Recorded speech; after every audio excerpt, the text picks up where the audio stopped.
at the end of the day, I just found out that I like to do two things. I like to fish and I like to write. Time for the Angler Within podcast with Roy Bilby.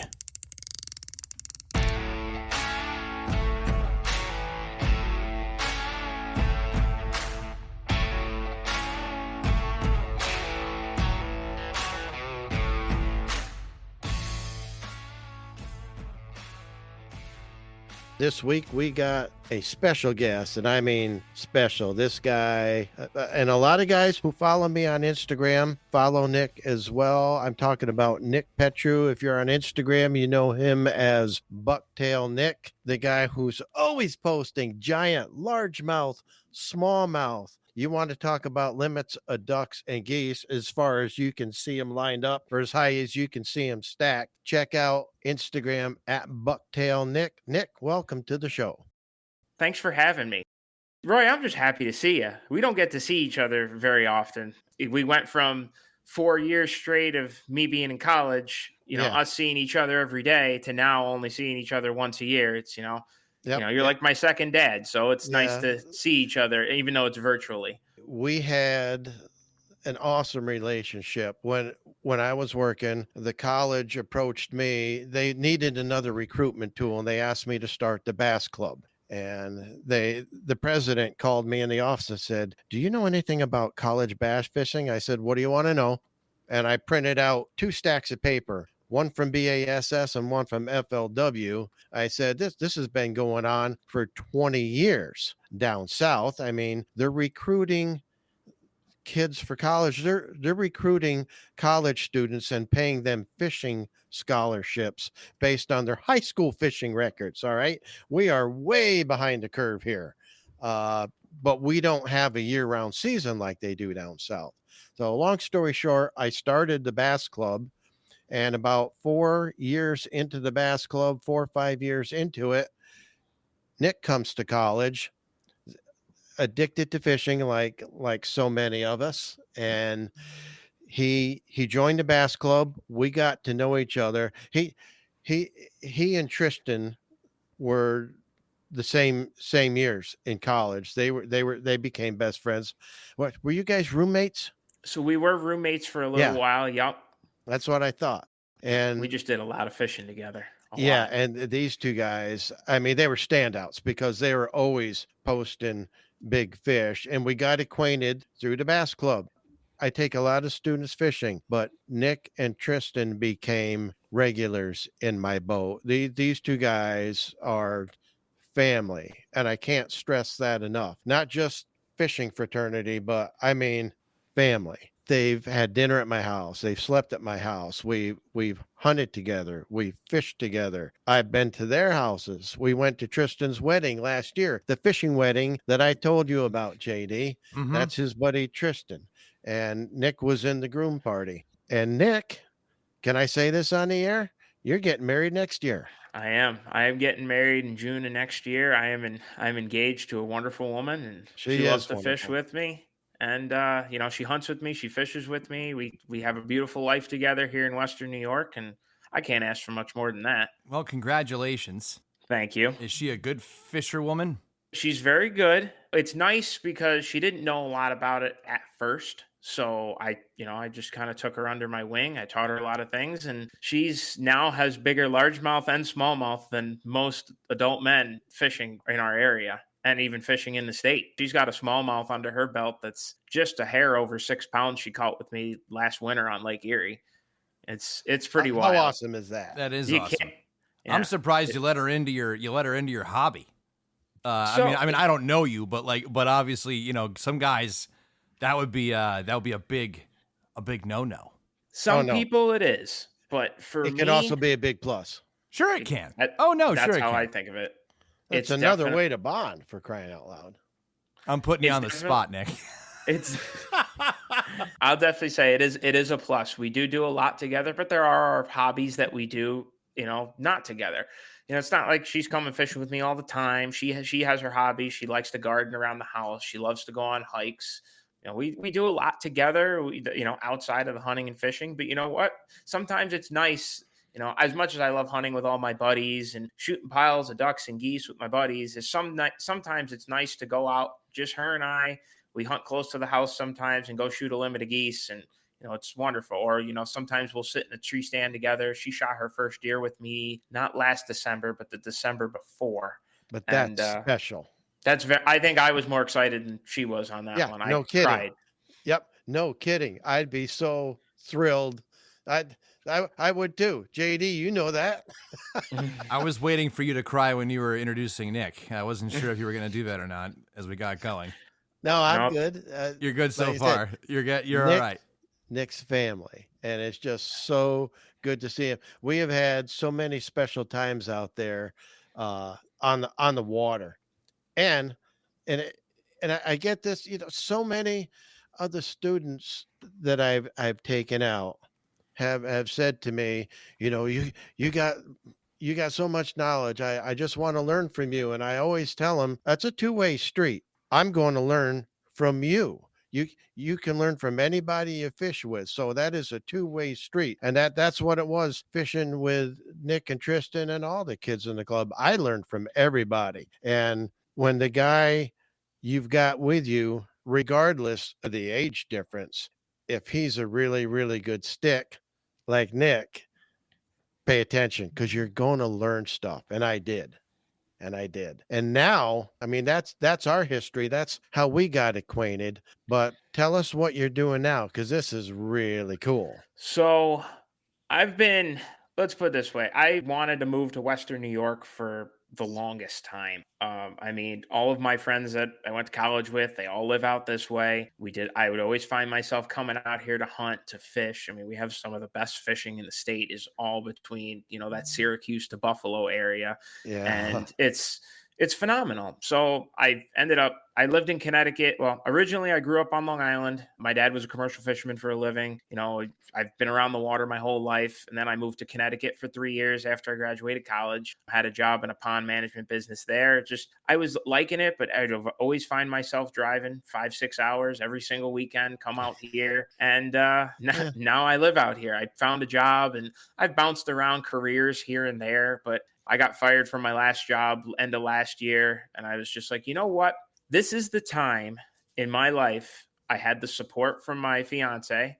I had the support from my mother. I had the support from all of my friends. Go and start doing what you want to do. So I do 3 things. I freelance outdoor write for quite a number of different publications. My big one being Wired to Fish.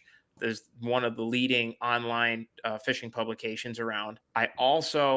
I run a guide service, Natural Outfitters Guide Service. You can see it on the hat there. Oh, the viewers can't see it. Natural Outfitters Guide Service, basically focusing on everything we have to offer here in Western New York, whether it's jig and lake trout, perch fishing, largemouth, smallmouth bass, pike fishing. I don't do any trolling. That's out of my wheelhouse. I don't like doing that anyway. And then also I run a small pond business. So ponds are pretty interesting with taking care of them and maintaining the ecosystems. And, you can do chemical treatments to get rid of the algae and the vegetation. It's not like I'm not coming into big lakes and wiping out all the weeds. No, we're just taking these small backyard pond ecosystems and transforming them into something beautiful. So I do a little bit of that.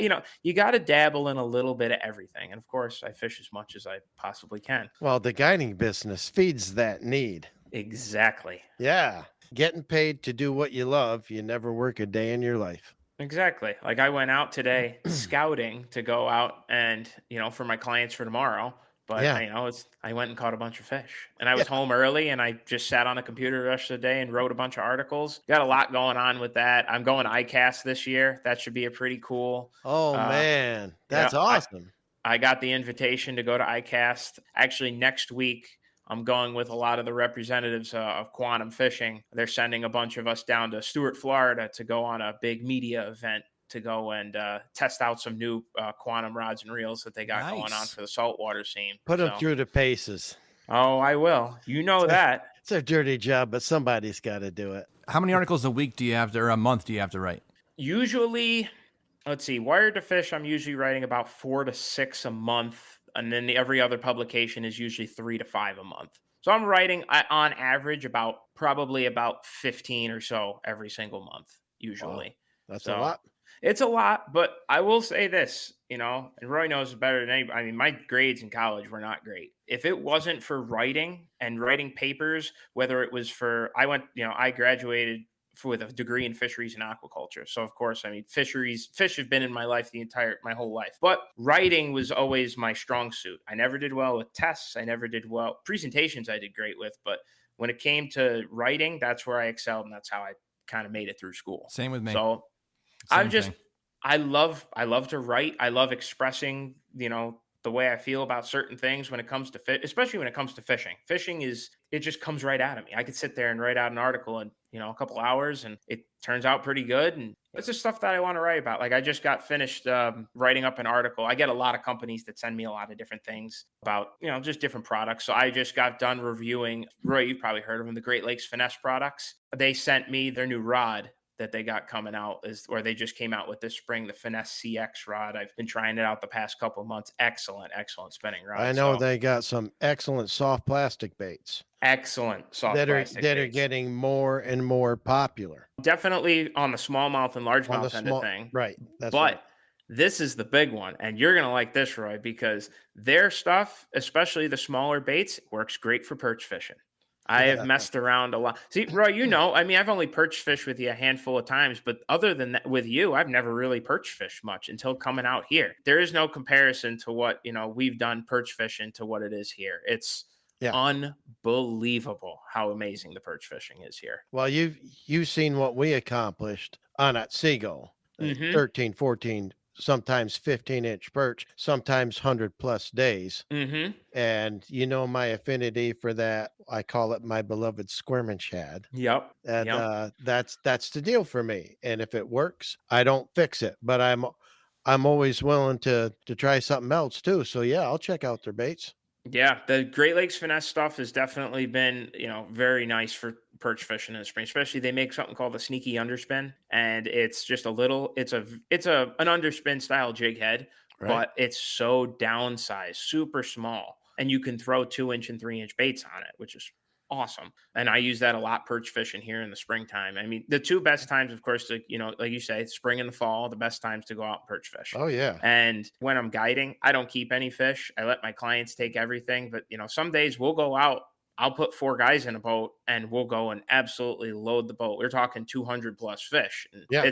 But the crazy part is, at least like Otsego, places like that, they're just a couple guys doing it. Here, forget about it. There's a lot of people that do it. Perch fishing. It's a way of life. Exactly. Yeah. Your Monday night fish fries are Monday, Tuesday, Wednesday, Thursday, even Saturday, Sunday out here. Yeah. Well, Fish Fridays are big out in that part of the state, though, aren't they? Very, very big. Very, very big. All the restaurants here do a fish fry, whether it's haddock, walleye, perch. I know some restaurants around here even do bullhead, which is pretty funny. Yeah.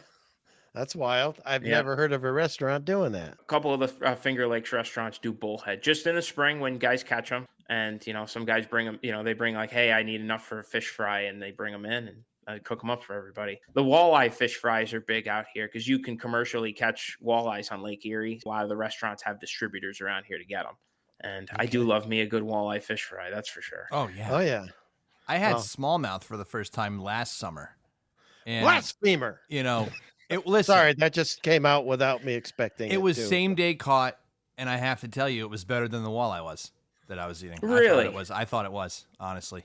I have only eaten smallmouth out of the St. Lawrence River. It's a very, because that's one of the cleanest bodies of water. Yep. The deal was, it was a number of years ago. My buddy Tristan and I were staying up there. His grandfather has a little camp up on the river in Clayton. Yeah, and right. He said, if you're going to stay here, you got to do me a favor. If you're going out bass fishing, you need to bring me back at least 1 to 2 limits of bass. And I was like, okay. So Tristan and I, that river's so loaded with 12 to 14-inch fish. We took our limit of small ones, throwing back all the big ones, and we filleted them up, and he made them for us. And they were pretty good. I'm not going to say, No, just like anything else, if it's handled correctly after it's caught and it's cooked properly, it's delicious, nutritious, and it's healthy, and they are good. I just can't do it. No, I hear you on that. I was being interviewed by an outdoor writer one time. He said, "You ever eat any of the bass you catch?" I said, I can't eat 37,000 bass. No, that's, I said, no, I can't. It'd be like eating one of my kids, I'm just too fond of these fish. Which is how I feel about trout. Same thing. Yeah. I won't eat it unless I gill it. I won't kill it. No Right. way. No, they're too beautiful. I'm sorry. I just don't fish for trout. The only trout I like I like the slimy lake trout. Those are pretty fun. But as far as like, we do some trout fishing a little bit here and there, but they got a lot of our streams down south of us a little bit in the southern tier have some pretty nice brook trout fishing. It's just, for me, it's not good. JD, you would like this one though. We are going to Montana in August actually for another wedding of buddies of mine, and they're getting married, and they're like, well, we're doing the wedding in Montana. So I said, well, Sam, I guess we're gonna have to go and find us a half-day charter to go out and do some fly fishing for some nice cutthroats and bigger browns out there. Yes. See, that's a different element of trout fishing. New York trout fishing is it's interesting. Yeah, you have the Adirondacks, you have beautiful brook trout and whatnot, but it's nothing compared to what it is in Jackson Hole. Well, no, of course not. But, well, hold on a sec. I mean, brown trout fishing in the Catskills, incredible. People travel from all over the world to come here for that. I've done it. Not a fan. Blasphemy. What a buzzkill. I will say, I mean, I've done some fishing down in the Delaware, and I've done the dry fly fishing. It's cool, but the best way we used to catch them on the Delaware was throwing big shad raps, big silver shad raps at just before dark at night. My uncle has a place in Roscoe, and we used to go fish the Delaware and the beaver kill all the time. The biggest trout were always caught just before dark or into the dark on a number 5 or number 7 shad rap, and that was cool. They would hit it like a freight train, just like a smallmouth. And you're fishing it. They're meat eaters. That's why. Exactly. That's how they got that big. Yep. And they'd be giant brown trout. And those were cool. But we do a lot of lake trout jigging out here. A lot of guys troll for the lake trout on the Finger Lakes, but my thing is going out and vertical jigging for them. No, I would always vertical jig. That I'm like you know that. We don't troll. No, nobody trolls. No, but it's a very productive method for. I've done it with a charter on Lake Ontario with Doug Winans, tremendous fisherman, knows his business, and you go out with him, you're going to get your limit. That's when I posted a couple of years back the pictures of the giant lake trout and the giant king salmon. And everybody's going, you're catching the wrong fish, because everybody knows me as a bass guy. So I have a few buddies of mine that got me into it a little bit. It's a tough nut to crack, but everyone's like, you've got live scope on your boat. You have live scope on both your boats. Go out and try and jig the king salmon with live scope. And that is one of the most incredible things I've done. It's not a productive thing. You're only catching 1 or 2, but when you get over a bait ball that's in 200 to 300 foot of water and you see them 30 feet below the surface, you catch them vertical jigging with these. They're like a freestyle jig meant for saltwater jigging, like for snappers and groupers and whatnot. And they imitate the alewife that they're feeding on. And now, if you get to the bottom in 200 foot, you're going to catch the lake trout that are there. But the lake trout that we catch on the Finger Lakes, those are very, very special fish. It's one thing I never thought I would ever like, but everyone's like, you've got the live scope, go out and try and find them. And I find schools with the 2D sonar, just driving around. And then once I find them, my trolling motor goes in the water. A lot of times I just leave it in the water if I'm idling around. I got the remote around my neck for my Minn Kota Ultrex. If I see them, I hit spot lock, I run right up front, I get on the school, and I can see them with the live scope. The cool thing is people think, oh, you have a graph up front that you can see everything. Yeah, I could see everything, but I could also see the guy jigging in the back of the boat, to the side of the boat, all the way out in front of me. Right, because you're so deep. Yeah, exactly. We're catching, especially in the summertime, 60 to 90 foot is where we're catching our lake trout for the most part. But we'll drop a blade bait or a big swim bait down, and I'll watch and say to the guy in the back of the boat, hey, you got one coming real faster. And then they'd hook up, and then I'd hook up. The amount of doubles, triples that we catch. But it's an early morning deal. You get there at first light, you fish till 10 o'clock, and then you go bass fishing. Yeah. Yeah, you go catch the fish that really matter. Yeah, that's right. Giddy up. Nick and I are having our own little powwow here. Yeah, I see. It's okay. It's all good.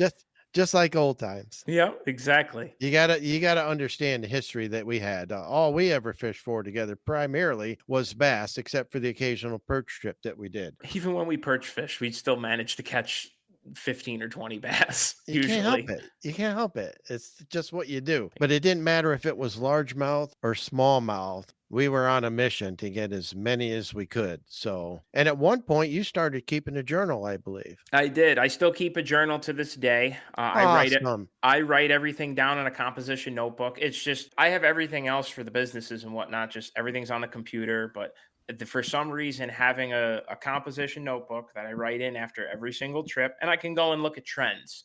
Especially here, like this year is just a odd year all around. We're still catching pre-spawn fish here.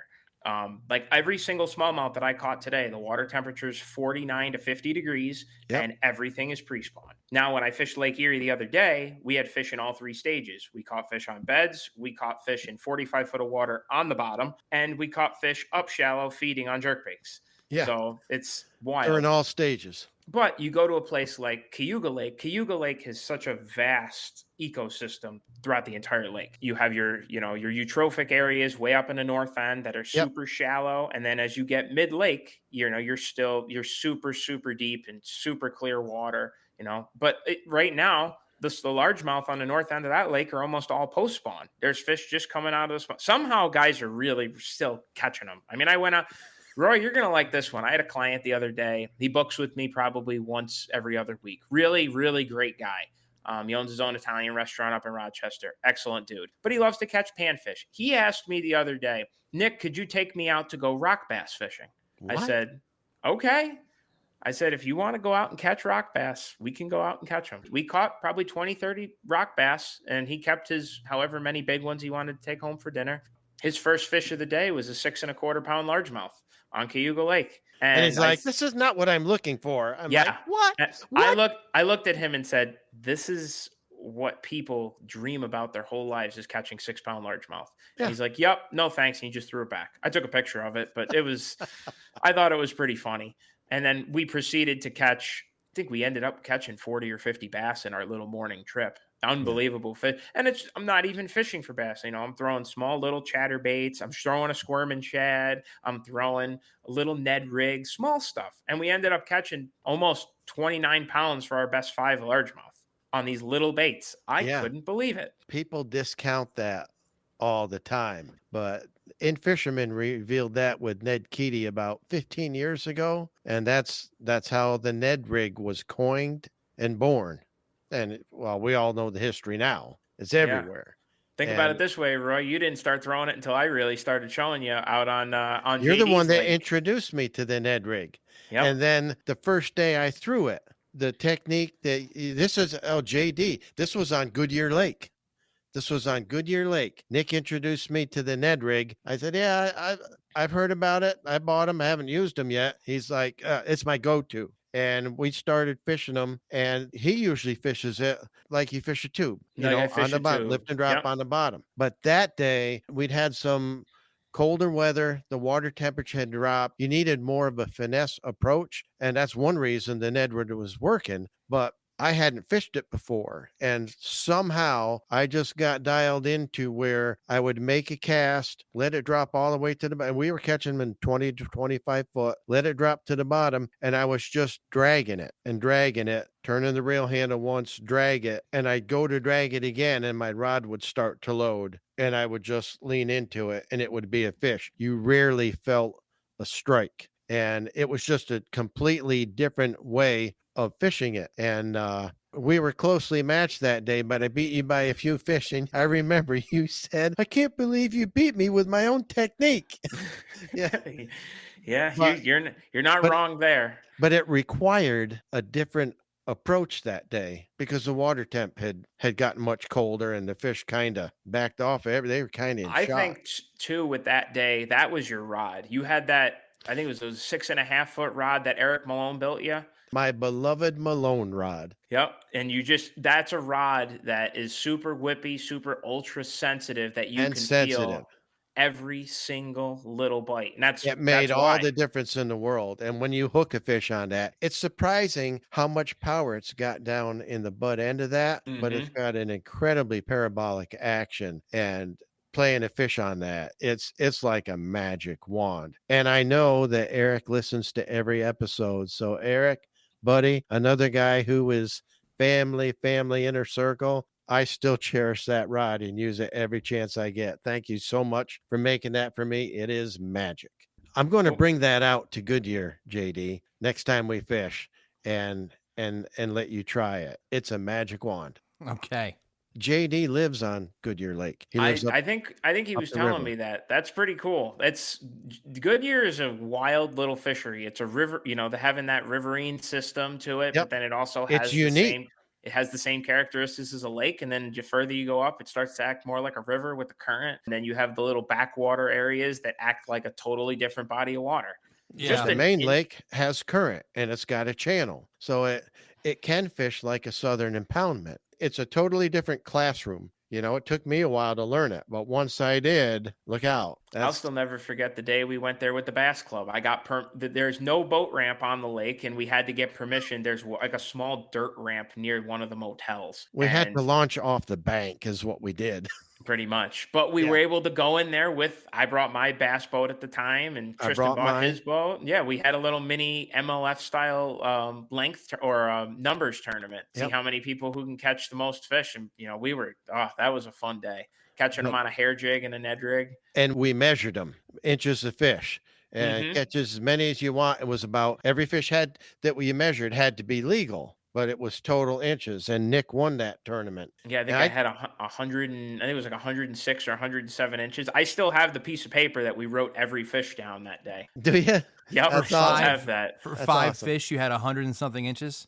No, it was a total combined of everything we caught for the day. Okay. But they had to be keepers. Yeah. They five fish for 100 inches. 5 fish for 100 inches that's a lot. That's what I was saying. I was like, wow, that's pretty impressive.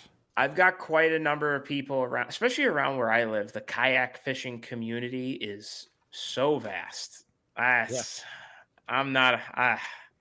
JD, if you ever come out here, I'll introduce you to a few of my kayak buddies. I mean, these guys have tricked out kayak, dual big monitors, 12-inch plus screens and live scope and turrets. And I don't even know. And I'm like, if the amount of money you're going to spend on your kayak, you might as well just go buy a boat. And think about this. You have all that. You can go 5 miles an hour. I have all that, and I can go 75. Right. I can rip down the lake. Yeah, well, I mean, you also don't like fly fishing. So nope, I don't. It's all right.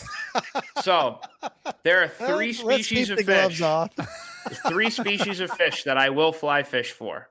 2 of them are saltwater fish, one being a false albacore that we have. They're small little mackerel-style tuna that come up into the north part of, into the northeast. Yep. Sometimes the only times you can catch them are on a fly rod. Second would be bluefish, just these big, giant gator bluefish. They fight so hard on a fly rod. So saltwater, you like saltwater fish on a fly rod? Yep. And bluegill fishing. Those are fun. That's fun. On like a 3-weight or a 4-weight for bluegill. Mm-hmm. Now, especially when they're up shallow, just like this time of year, just before they're getting ready to spawn, what a fun time catching bluegills on a fly rod. I used to do that, but I did it Bill Dance style. I put an underspin reel in the reel seat of the fly rod and fish form that way with a 9.5-foot fly rod. That's not that counts. Fishing. Yeah, that counts. Yeah. And I'll tell you what, there's still a fairy wand involved. Here's a new word, JD. I'm going to coin another term for you. Bluegill absolutely put the bawang in that fly rod. Bawang. Bawang.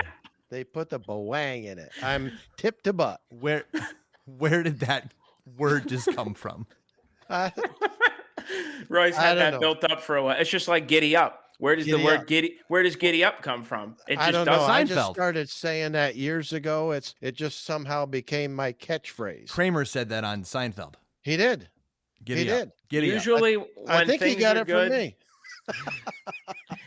I would whenever Roy and I would go fish our beloved creek around school, it was usually, especially during the fall, when we double up on the first couple of casts for the day, we'd look to each other, give each other a fist pound, and say, "Giddy up! It's gonna happen. It's on." We had so many 50, 60 small 70. I think we had one day on the clickers. I think it was like 78 between the 2 of us. Yeah, that was incredible. It's an incredible fishery, and it turns they're jacked up in the fall. And I've talked about this before. It's if you know where the wintering holes are and you understand the life cycle of smallmouth and what they do. It's a secret to any fishing, and that's what keeping a journal showed me. I've been doing it for 4 decades now, and I'm still doing it. I can't go fishing and not write it down, because then it would be the lost trip. And I learn something every time I'm out. But keeping the journal showed me these seasonal trends, and you can pattern any fish that swims by studying them and writing it down and taking notes and paying attention and being a student out there targeting specific species. And it makes you a better fisherman for that species. And even if it's multiple species, you can just be a better all around fisherman if you study their lifestyle, study their life cycles, what their habits are, how they react to different temperatures and seasonal influences. And you can go out there and make it look easy when things line up. And you're good at that. You're right. I've developed a knack for it. The difference between the average guy, the average fisherman, and that guy that we all know who he catches them every time he's out, what's the deal with Tristan? He always catches them, No, I didn't want to use my name or your name. No, Tristan's, I mean, I fish with a lot of people, and Tristan's up there. It's nice that I always tell him with his little club that he fishes up there. I'm like, save me just a couple of dates. Let me come up there and fish with you, and we can go win a couple of tournaments together each year. This way, it just keeps my track record up there, but he's got to be in the boat with me. Yeah. Especially when it comes to fishing a skirted jig, he's number one. Everything I've learned about that has all been from him. It's just Black to blue bass jig with a trailer, and make sure you boat flip the fish. Don't ever lip them or net them. You got to boat flip them. Boat flip everything. I won't lie. I boat flipped 6 or 7 4-pound fish today on 6 to 8 pound line, and I'm just like, why did I do this? That was not smart. That fish was way bigger. What is boat flipping in you? So boat flipping.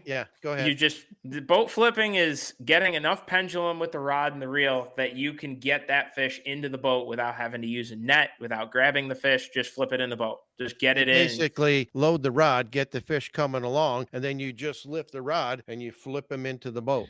Doesn't it get your carpet all dirty? If you don't know what you're doing, it's a good way to break your line or break the rod tip, or, possibly injure the fish, swinging them into the console, bang. But a lot of tournament circuits, you're not allowed to use a net. And sometimes fish are lost when you're trying to get them lined up so you can get your thumb in their mouth alongside the boat when they got a mouthful of treble hooks. So a lot of guys boat flip them.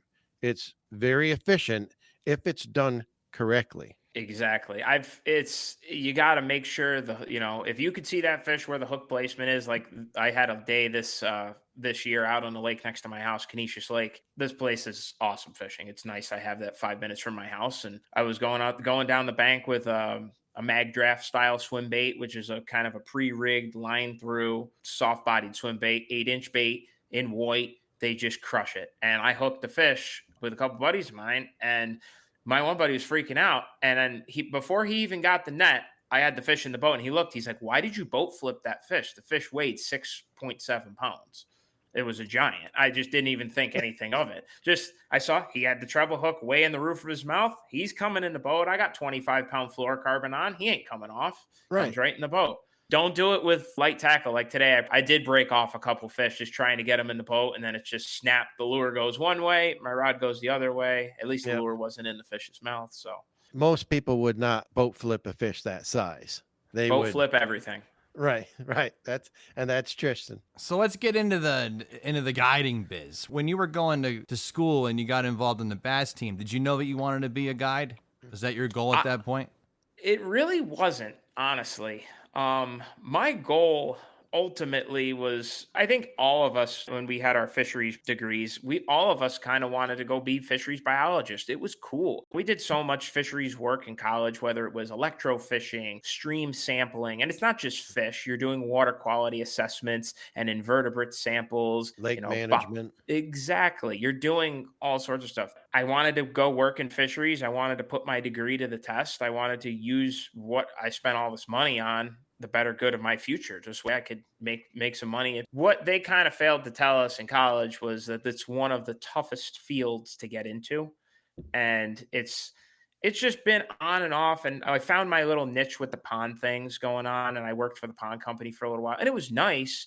At the end of the day, I just found out that I like to do two things.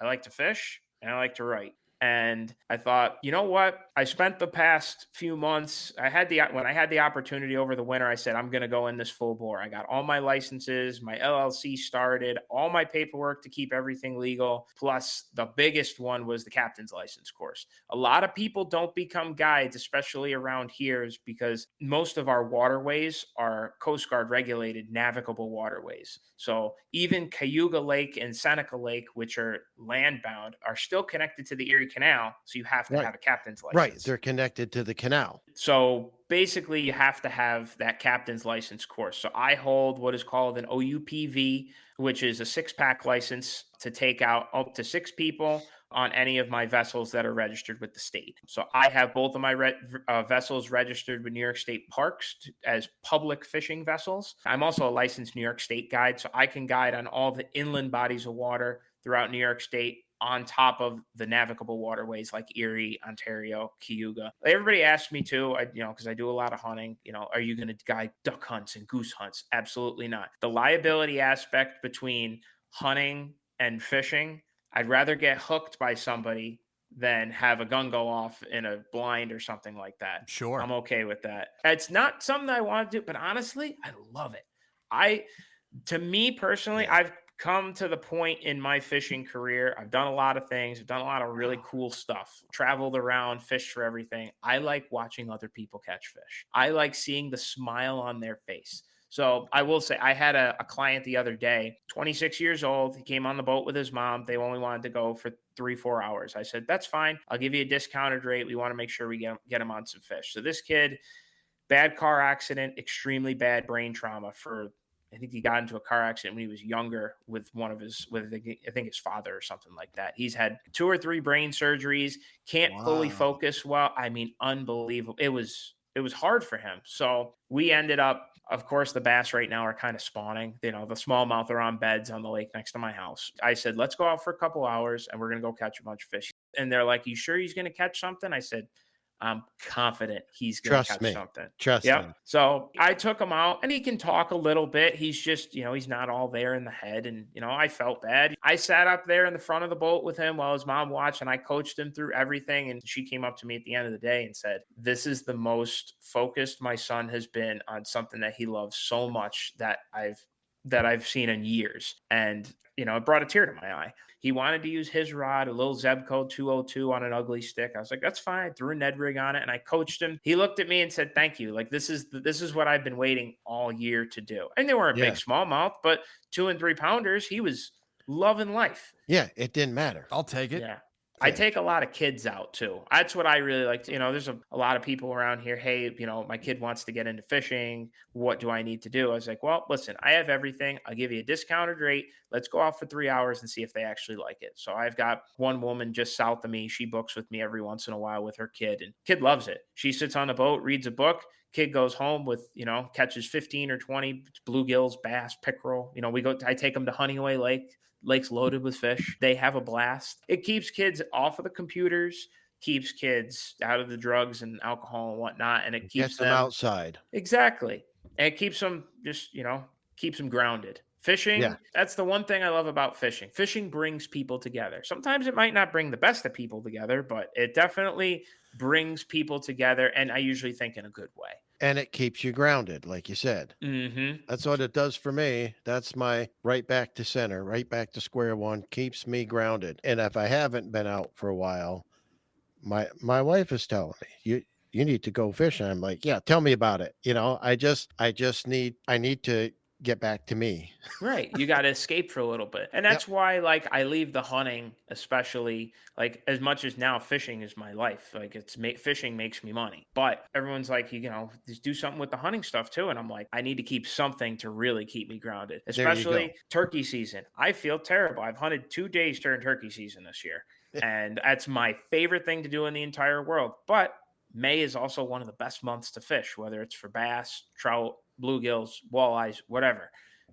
now's the time to make money. I'll shoot my turkeys when I can, but May is a wonderful month here in New York. May is money month for you in your business because everything is opening up and going nuts right now. Yeah, and so is a screaming gobbler at the top of a ridge. Just when you go to Maine, go get one. Oh, I'm gonna come home with my 2. There's no doubt in my mind. We can hunt in Maine. We can hunt all day, so I'm gonna hunt for. You get a 3-day license. It's not very much money. I think it's like $70 for a 3-day license, non-resident, and then you can hunt all day. I'm gonna work my butt off because think about it. You get 30 days out of the entire year to turkey hunt, at least spring hunt. I mean, I know you hunt in the fall, Roy. I don't deer hunt in the fall. I'm too busy between the deer, the ducks, and more importantly, the smallmouth. Right. To really mess around with turkey hunting in the fall. But I've left the deer stand to smallmouth fish more days than I care to admit.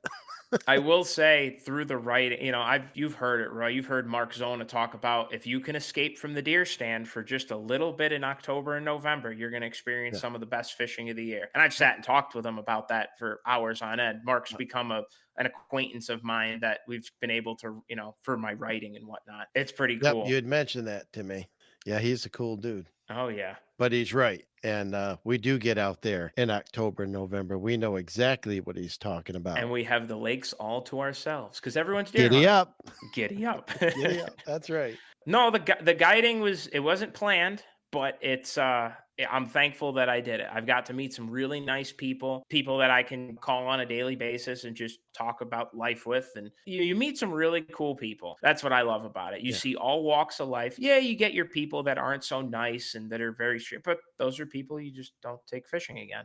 And that's it. You give them the best experience that you can. And if they don't want to book, you give it up to them if they want to book. Usually, if people have a good experience, I've seen that people tend to rebook with me. Usually. What's a bad experience on your boat? So normally there's a fine line that I kind of leave with my customers, whether they want me to fish with them or not. Usually I try not to. I give them the whole speech at the beginning of the day. I said, the goal is to have me not fish on the boat. And normally I don't pick up a rod at all. But then some people say, I want to fish with you.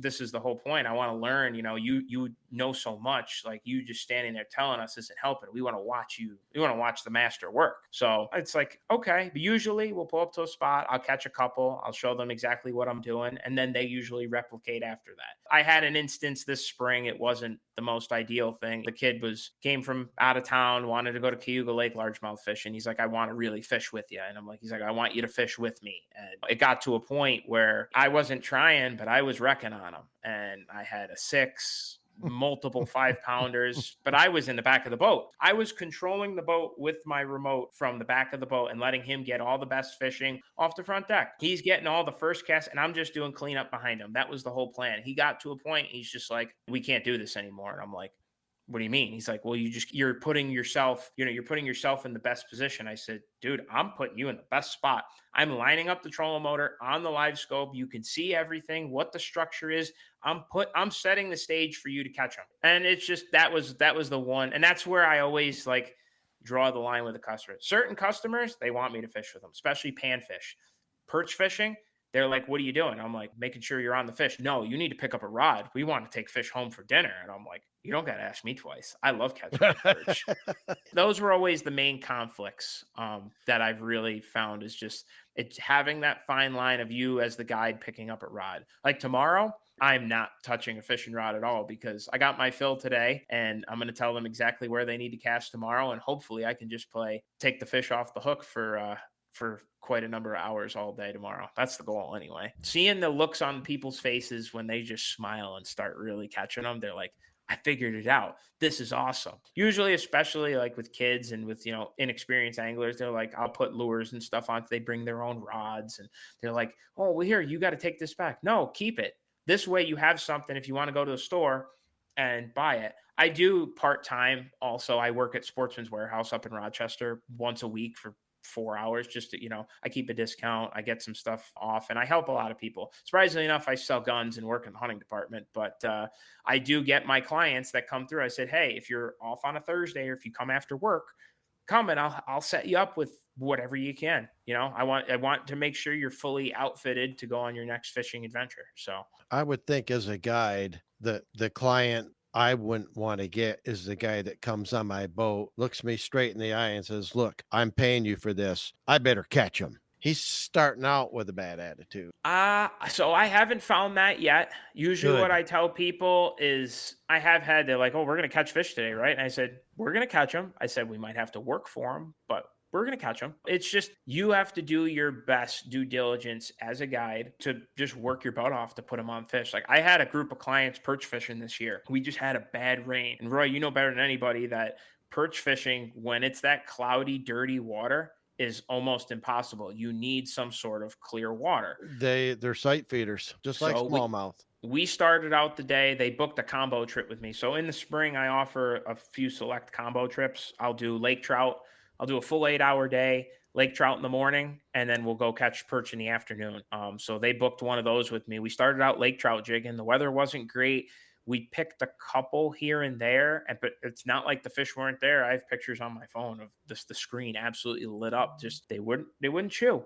But, I was showing them, like, here, come look at the fish finder, come look at the live scope, look at how many fish are right down here. there. They're right here. They keep following the bait all the way up to the top. We caught a couple, but, I said, all right, let's switch gears and go perch fishing. It was one of the worst perch days that we had. And I was running around frantically. I stayed an extra hour or two just to make sure they had enough to go. I mean, we ended up keeping 15 or 20, and they're like, you worked your butt off today. I said, yeah, because it makes me frustrated when I got no hair on the top of my head. And when it makes me want to pull the hair out of my head, that's when you know the fishing. That's bad. I would have never guessed you were bald. 17, I lost my hair. Get out of here. You and Roy were like twins. Yeah, hey, I still got hair. I just keep it short.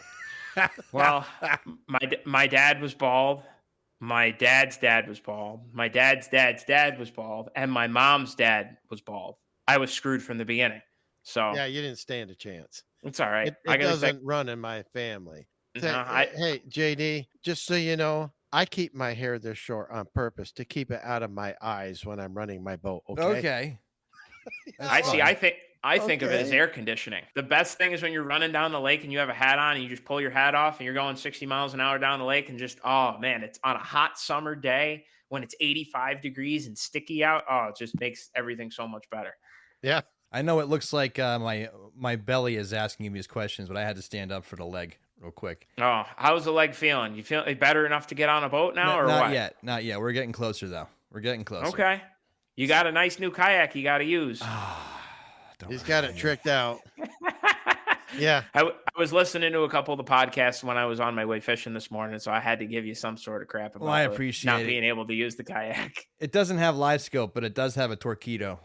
So, the torpedoes are cool. I have a couple buddies that have those torpedo motors on their boats, and they boogie. They're definitely cool. Yep. Listen, the way kayaks have evolved in fishing today, it's amazing. The one my buddy runs is a $20,000 kayak. The way he's got it rigged up, and I said, "You're crazy. That's insane. Thank you." But it's for some people just prefer it. Listen, I fished out of a kayak. I've done it.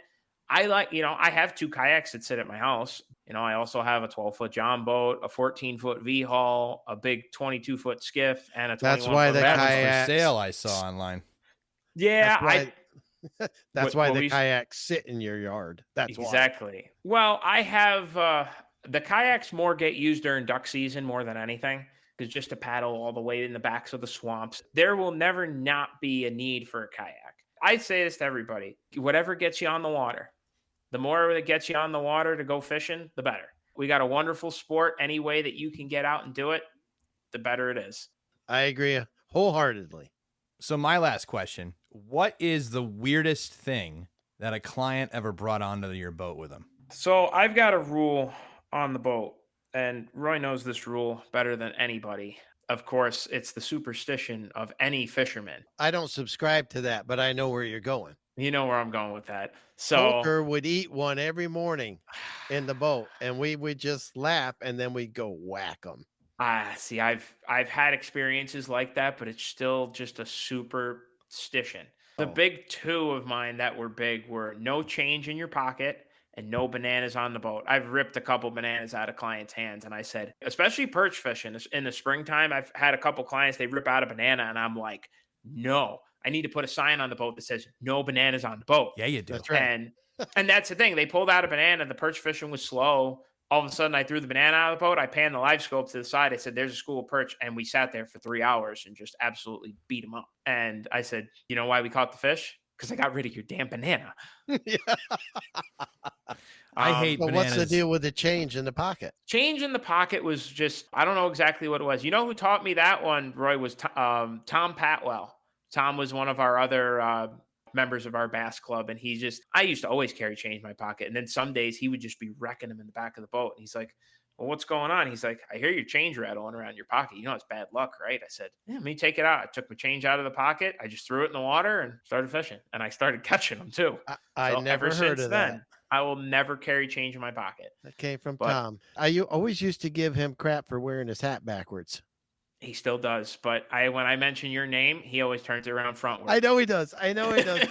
He's had pictures where he turned around forward so he could send me the picture.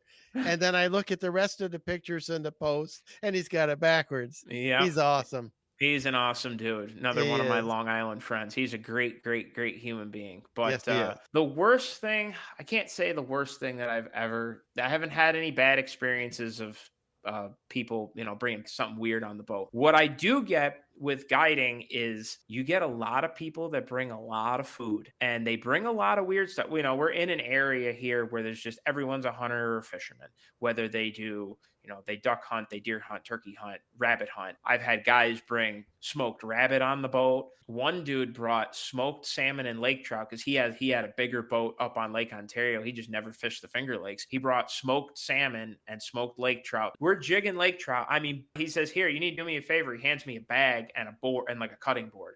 He said, cut all this up. Let's have some breakfast. And these guys, I mean, it was my first charter this year. They was two older gentlemen. One was late 70s. The other one was early 70s. And these guys that was still one of my most fun charters, I think, this year. We got on the lake trout. I sat there in one spot for 2 hours and all three of us, we probably caught 40 fish in about 3 hours. And then they said the charter was for 4. And they're like, we've had enough. Let's go in. My arms hurt. And I was like, that's a good sign. We kept the rules are very vague that you can keep 5 trout a day.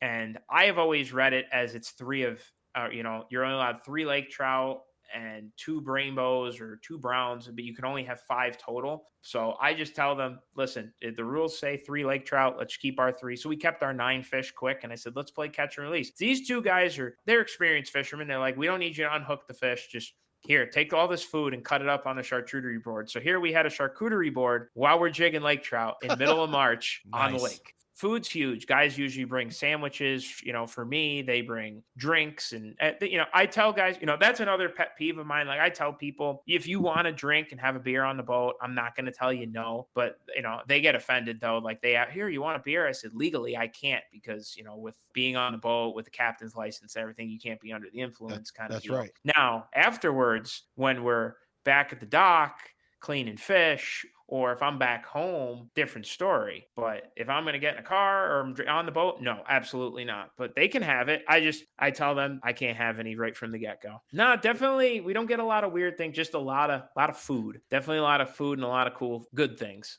that I've seen so far. Besides bananas. Exactly. I can get on board with the whole no banana thing. I hate bananas. I hate them. I love bananas. Good source of potassium. I think they're great. Yep. I can't banana stand bread. Oh man, every single tournament, every day we fished. First thing Coulter had in the boat was a banana. Every day. Man. You saw Ryan the other day down at Thruway Sporting Goods when you did that. When they had me come down there for Berkeley, yeah, he didn't live too far from there. It was in his area, so he brought the wife and kids, and I got to see him. It was awesome. He's going to pre-fish one of the tournaments with me this year. Oh, nice! Coming up in a week or two, because he and I haven't fished together in years. Roy, what tournaments are you fishing now? I know you're not doing Susquehanna Bass Club. No, I'm doing the Mohawk Valley. Okay, you're just no other open tournaments at all this year? I haven't even looked at them yet. I'm fishing with Mark Keebers. Kibbles. He got bit by the tournament bug, and we've done well together. Yeah, Kibbles and Bits got bit. The first tournament he ever fished with me was Mohawk River Kiwanis stretch. Mm-hmm. And the president of the club came over to me and said, "Oh, brought a ringer for the river, huh?" I said, "Well, let me straighten you out on two things right now. Number one, he doesn't even fish for bass. He's a trout and salmon guy. Number two, he's never fished the Mohawk River in his life. This is his first day. So no, I didn't bring a ringer for the river." And we got third by like less than a pound. We almost Listen, won. We you know got what? third, and nobody believed me after that. But You it know what was. they say to that? What's Say, that? you say giddy up. Yeah, giddy up. He got bit by the tournament bug bad. And he did taxidermy. He paints his Mhm. own crankbaits. He's got his own business painting the crankbaits and all that stuff. Gives Mark's a true custom lures. artist. Very, Yeah. very. He's a very good artist. I haven't spoke to Mark in quite a number. I should probably give him a call here soon. He's a great, great human being. Great Yes, hunter he too. is. Yep. Yeah, we've done well together. We've made money. So, nobody believed me since then, but it was the truth. I converted him to bass, and he likes the river now because we've done well there. So, JD was texting me this morning, and I was telling him, I was like, "Hey, he's like, you're fishing this morning, aren't you?" I said, "Yeah, I got 25, 0.7 pounds of bass this morning." He's like, "I thought you don't tournament fish," and I said, "I don't." but Like, I I'll keep hop. track. I I can't still, help it. you got to keep track of it. So Got to like, keep track. we don't do like I fish. I like the open stuff. You want to know my favorite one is Canisius Lake. We have a Tuesday night working man's tournament. Depending upon the time of the year, they run from June to October. And Tuesday nights, you launch at 4:30. You could soft launch and run to your spot by 4:30. Half an hour, lines in at 5 o'clock, and you fish till I believe 5, 6, 7. I think some nights it's 8:30. I think you got to be back at the ramp at 8:30. Certain nights, Yeah. and of course they start earlier and end earlier as the summer goes on, as the days get darker. But those are fun.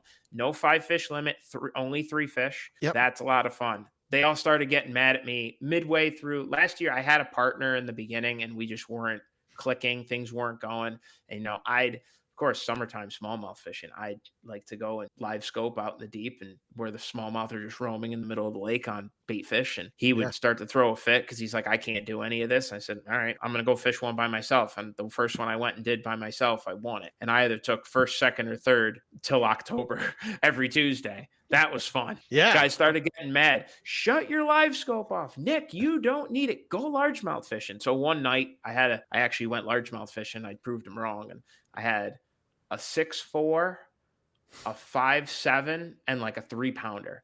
And I was like, I don't know if I'm going to win. And I don't know if I could figure this like with a 3-pounder. So almost quickly, 15 pounds with 3 fish. So I was like, you know what? I need to do it. I turned my live scope on and I scanned around a point quick, caught a 4.5-pound smallmouth. And they're like, "What is this?" I was like, "Well, I had a 3-pound largemouth. I knew I can catch a 4-pound smallmouth quick. I had to do it. I couldn't stop. I couldn't help myself." How much money?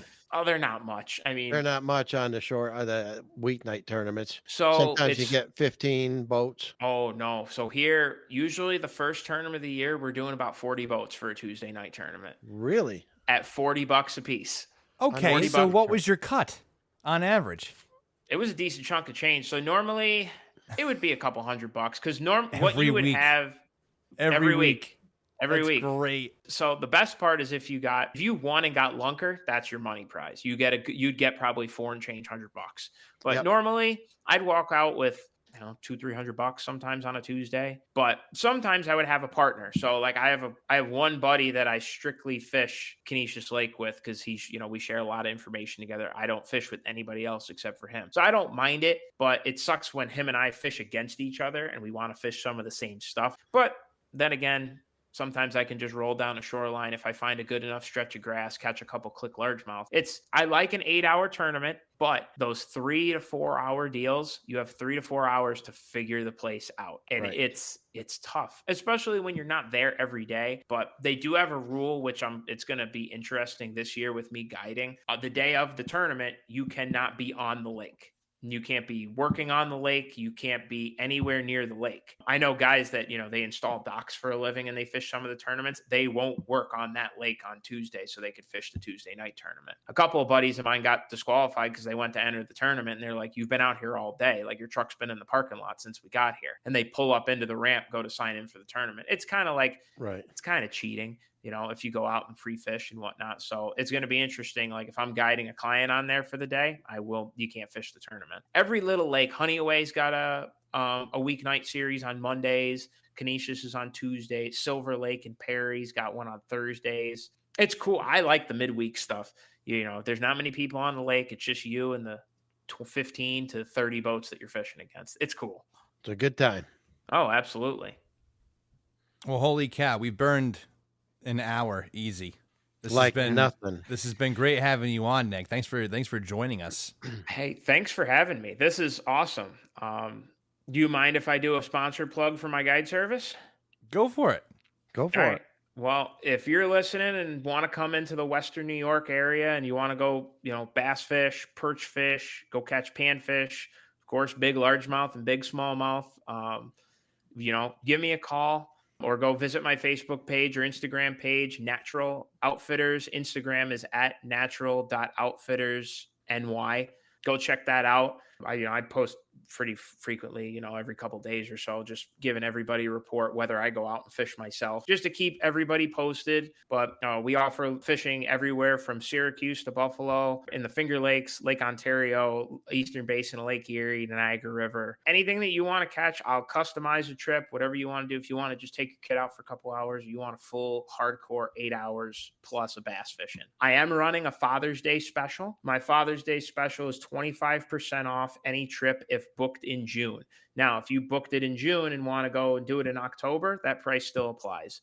So it's not just for the month of June, but if you book a trip in the month of June, father-son trip, mother-son trip, I don't care. If you book a trip in the month of June, it's 25% off for Father's Day special. Everybody knows, my father was one of the most important figures to me, and it's the best I could do to give back to the community a little bit and, make sure everybody has a good time with their dad for Father's Day. Check me out, Facebook and Instagram, Natural Outfitters, and here to make you a natural with every cast is my slogan. So there you go. If you've been interested in fishing the fabulous waters, the Bass Belt that is Western New York, but just don't know where to start, check out Nick and hire him to help you get out there. I can promise you from the experience I've had with him, tap into your angler within.